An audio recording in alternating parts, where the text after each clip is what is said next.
انہیں قرآن کی آیتوں کا انکار کیا. اللہ تبارک تعالیٰ کہا ہے کہ ان الحکم الا للہ، حاکمیت اللہ کے سوا کسی کی نہیں ہے. تو اگر آپ یہ کہیں کہ نہیں صاحب اسلام تو بس 5 چیزوں کے اندر یا 3 چیزوں کے اندر ہو جاتا ہے اور اس کا اس سے کوئی تعلق نہیں ہے، تو یہ بغاوت ہوگی خدا تعالیٰ کے ساتھ. تو اللہ کی حاکمیت، اللہ کی سطح، یہ اسلام کا فلسفہ ہے سیاست کے تعلق سے، یہ اس کا پرنسپل ہے.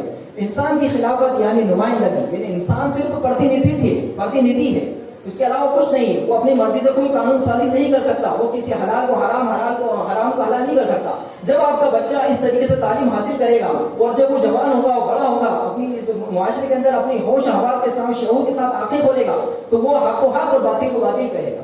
لیکن آپ آج سمجھ رہے ہیں کہ یہ نہ ہونے کی وجہ سے آج مسلمانوں کا اور ان کے نوجوانوں کا سیاست کے تعلق سے کیا حال ہے. زیادہ اس کے اوپر بولنے کی ضرورت نہیں ہے. یعنی جو جتنے بڑے یہاں پر ظالم ہیں انہی کے وہ معاون بن جاتے ہیں. قانون بننے کی بنیاد قرآن و سنت ہے. تو بچے کے ذہن میں بات ڈالی جاتی ہے کہ کیا یہ کام بھی قرآن و سنت کے مطابق ہوتا ہے؟ ہاں بالکل اسی کے مطابق ہوتا ہے. تو پھر جب آپ کا بچہ سیاست پڑھے گا، سوشولوجی پڑھے گا کالج یونیورسٹی میں جا کر، تو وہ اسلام کی بنیاد پر ایک نئے نظریے کو کھڑا کرے گا جو دنیا کے سامنے پیش کرے گا. قانون ساز اسمبلی یعنی شورا. اچھا پارلیمنٹ میں تو ہم نے اسے دیکھا ہے کہ ہر خراب اور اچھا صالح شامل ہو جاتے ہیں اور اپنی مرضی و اچھا کے ساتھ جو بھی چاہتے ہیں وہ قانون بناتے ہیں. کہ نہیں ایسا نہیں ہوگا، وہ بھی اللہ کی مرضی کے مطابق ہوگا. حکومت ذمہ دار ہوگی وغیرہ وغیرہ. اور خیر یہ صرف آپ کو ایک صحیح سے دینا تھی، باقی ہوا نہیں چلے گا. تو ٹھیک ہے اور نیچے ہاں. اب یہاں پر یہ کہ بھائی ایسی تعلیم کیوں دی جائے، یعنی مکمل دین پڑھانے کی کیا ضرورت ہے؟ تو ایک سمپل سی بات تو یہ ہے کہ دین تو اللہ کے نزدیک صرف اسلام ہے. یعنی اللہ تبارک تعالیٰ کہہ رہے ہیں کہ بھائی دین جو مکمل نظام حیات ہے وہ صرف اسلام ہی ہے اور وہ مکمل نظام ہے. تو پھر تو قرآن کی آیت یہی کہہ رہی ہے تو وہ پڑھانا پڑے گا، ہمیں پڑھنا پڑے گا. اللہ تعالیٰ کہتے ہیں آج میں نے تمہارے لیے تمہارا دین مکمل کر دیا ہے. تو معلوم یہ ہوا کہ اسلام مکمل ہے، تو اسلام کو مکمل ہی پڑھانا پڑے گا، ادھورا نہیں پڑھایا جا سکتا اسے. انہیں حکومت صرف انہیں حکم صرف اس بات کا دیا گیا کہ قرآن کی آیت کا ترجمہ ہے البینہ کا، کہ وہ صرف اللہ کی دین کو، اس کی خالص عبادت کر کے اللہ کی بندگی کرے، اللہ کی عبادت کرے، اس کے دین کو خالص کر کے. یعنی اللہ کے تبارک تعالیٰ نے جو پورا نظام حیات ہمیں دیا ہے جس کے اندر وہ ساری باتیں آ گئی، یعنی ایمان آ گیا، روزہ نماز زکوٰۃ ہے، سب کچھ آ گیا، لیکن یہ چیز بھی اس کے اندر شامل ہوگی. تو جب اس طریقے سے آپ کے بچوں کو تعلیم دی جائے گی تو شعور کی آنکھیں یہ کھولیں گے، اور پھر یہ جب آگے کالج اور یونیورسٹیز کے اندر جائیں گے تو حقیقی سپاہی، اسلام کے نمائندے یہ لوگ بنیں گے اور یہ لوگوں کے سامنے صحیح وچار، اسلامی وچار پیش کریں گے اور بتائیں گے کہ صاحب آپ جس اس پر چل رہے تھے وہ غلط رویہ ہے اور اسلام جس بات کو کہہ رہا ہے وہ صحیح رویہ ہے. دیکھیے اب طریقہ تعلیم قرآن کا کیا ہوتا ہے. تو مہد الفلاح جو ہے وہ کس طریقے سے آپ کو بچوں کو تعلیم دینا چاہتا ہے. قرآن کا طریقہ ہوتا ہے فطری، یعنی اس کائنات کے نیچر کے مطابق. یعنی اللہ تبارک تعالیٰ نے اس کائنات کا جو نیچر بنا دیا ہے اس کے مطابق اللہ تبارک تعالیٰ قرآن کے اندر ہدایت دیتے ہیں. مثال کے طور پر اللہ انسان کے نیچر میں ہے کہ برائی تو برائی ہی رہتی ہے، یعنی جو اس کے اندر ڈالا گیا اور اچھائی ہوتی ہے. تو اللہ نے جتنے بھی احکام دیے وہ اسی کے مطابق ہوں گے. ایسا نہیں ہو سکتا کہ اللہ نے کوئی ایسا کہ دنیا تو سارے تسلیم کرتی ہے سب اچھا ہی اللہ نے اس کو منع کر دیا ہو، ایسا نہیں ہو سکتا. عقلوں کو اپیل کرنے والا، یعنی کوئی بھی احکام قرآن کے اندر ہوگا وہ عقلوں کو اپیل کرے گا، لاجیکل ہوگا، اپنی بات کو ثابت کرنے کے لیے دلیل پیش کرنے والا، یعنی قرآن دلیل پیش کرنے والا ہوگا. اب آپ کو جو بات بتانی ہے وہ بہت بالکل شارٹ کے اندر سمجھ میں آنے والی ہے. قرآن کی آیت ہے سورہ غاشیہ کے اندر، افلا ینظرون الی الابل کیف خلقت، کیا وہ اونٹ کو نہیں دیکھتے کہ کس طرح پیدا کیا گیا. سب کو لوگ جانتے ہیں اسے کہ یہ ریگستان کا جہاز اس کو مانا جاتا ہے. تو اللہ تبارک تعالیٰ کا جو طریقہ تعلیم ہے وہ اس طریقے سے ہے کہ لوگوں کائنات کو دیکھو، اس کو سمجھو، اس کو آبزرو کرو اور پھر اس کے بعد تم اس نتیجے پر پہنچو کہ ہاں میں تمہارا خدا ہوں.